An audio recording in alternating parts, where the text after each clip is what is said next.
Oga, this one where you put the hunala. I hope everything dey okay. Boss, chairman, chief priest ụmụnwa, obi kubana nwoke ejiri na ma ote bịa gbakọọla gị. Papa Ifeanyi, nwoke wụ mmemme.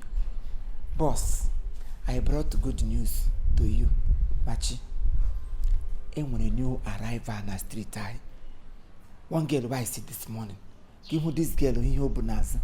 Ebe o, girl tapa. Na that kind one way say if you carry them come give without le hammer egba. Kaya. You make one kill you. Ebe o. The girl pass, it be like say the park come new. And na chassis from the way where they see her. You go like am. She resemble that one when you carry come that day. When you tell me say if another one come again, make I tell her say you there for waiting trial. Or make I carry her enter waiting trial. Now like that, this one be go like am. Ineri. I want to be ineri. Make I go carry and come. Yes, boss. Get out. I should go and bring her immediately. Get out! Get out! Yes, sir. Bunch of fools.